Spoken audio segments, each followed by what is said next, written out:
Hey everyone, welcome back to The Explainer. Today, we're diving straight into a massive viral claim that's been making the rounds. The idea is that two incredibly common household ingredients, stuff sitting in your kitchen cabinet right now, specifically cinnamon and limestone, can supposedly cure up to 20 severe diseases right from the root. It's a huge claim, right? So we're going to break down exactly what the source material actually says and figure out where the helpful recipes end and the genuine, literal hazards begin. Let's get into it. Okay, so here's the core tension we're dealing with. On one hand, you've got this massive promise, right? Curing up to 20 different ailments. Sounds amazing. But the flip side? The risk is severe. We are literally talking about burning your throat and stomach. This isn't just, a mild tummy ache. The source is absolutely clear that messing around with these ingredients without knowing what you're doing is extremely dangerous. So our goal today is to map out this exact tension using the facts straight from the source. Section 1. The targeted symptoms. What these ingredients claim to treat. Let's take a look. We're talking about weak digestion, gas, bloating, lack of appetite, coughing up phlegm, bad breath, feeling excessively cold all the time, and even high blood sugar. Now, notice something here. These aren't super rare, exotic diseases. These are everyday, incredibly relatable symptoms. I mean, practically everyone watching this has dealt with at least one of these recently, right? And impartially speaking, this is exactly why these natural remedies are just so popular. When someone promises a simple DIY cure for bloating or a cough that just won't quit, of course people want to listen. Which brings us to Section 2. Limestone, also known as Chuna, danger over benefit. Now the source material throws up a remarkably aggressive warning right out of the gate. Quote, wrong quantity can damage the mouth, throat, and stomach. It makes it abundantly clear that limestone is absolutely not some casual daily household supplement. You cannot just sprinkle this into your morning routine. The margin for error here is incredibly tiny, and the physical consequences of getting it wrong, highly destructive. Because of that extreme risk, the source establishes a very strict rule. Never, ever consume limestone without expert medical advice. If there is literally one thing you take away regarding this specific ingredient, make it this boundary. Consuming limestone requires professional, expert guidance. Without it, you are actively risking severe physical harm. It's kind of fascinating, really, a supposed miracle cure that you actually shouldn't touch without a doctor's green light.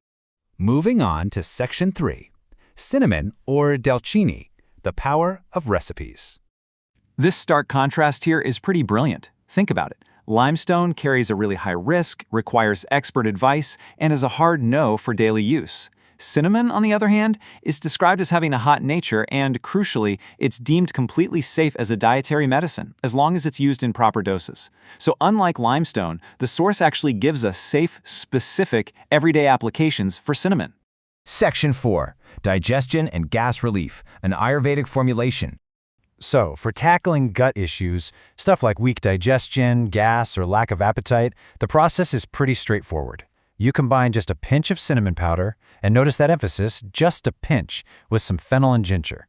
Then you boil this mixture in water to really release the active properties of the spices and drink it lukewarm, specifically after your meals. It's a very structured, logical process. You aren't just eating raw cinnamon by the spoonful, you're creating a targeted, balanced infusion that's specifically designed to aid your digestive tract.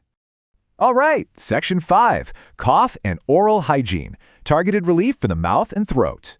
What's really interesting here is how the companion ingredients completely change depending on the exact ailment you're targeting. For instance, if you're dealing with phlegm and a cough, the remedy is a combination of cinnamon, black pepper, and just a light touch of honey. The honey is probably in there to soothe while the spices do the heavy lifting. But if you're targeting bad breath, the recipe changes entirely. It becomes a light decoction of cinnamon and clove that you actually use as a gargle. It really just goes to show how versatile this spice can be when it's paired with the right secondary ingredients and the correct application method. On to Section 6. Cinnamon and blood sugar, careful application. Now, when we talk about blood sugar, precision is absolutely key. The source recommends a very cautious method here. First, use a very small amount. Again, dosage is critical. Next, you mix it with lukewarm water. And finally, consume it only after meals. You're probably noticing a pattern here, right? Lukewarm water, post-meal timing, and tiny quantities. The source is treating cinnamon not just as a fun food flavoring, but as a potent dietary medicine that demands a very specific protocol. And that brings us to Section 7, the ultimate rule, right quantity, safe use. We can really distill the entire source material down to this one crucial definition: the right quantity. It's the essential principle that basically determines whether a potent natural ingredient acts as a beneficial dietary medicine or causes actual physical harm. So if there is a so what to take away from everything we've covered today, it's this: just because an ingredient is natural or happens to be sitting right there in your spice rack does not mean it's inherently harmless. Correct dosage is absolutely everything. Which leaves us with this final kind of provocative thought. If home remedies are truly this powerful, shouldn't we treat them with the exact same caution as prescribed medicine? It's definitely something to think critically about the next time you see a viral health claim online promising a miracle cure. Always prioritize safety, respect the potency of nature, and, when in doubt, just seek expert advice. Thank you so much for joining me as we unpack this explainer together. Keep questioning, keep learning, and I will catch you in the next one.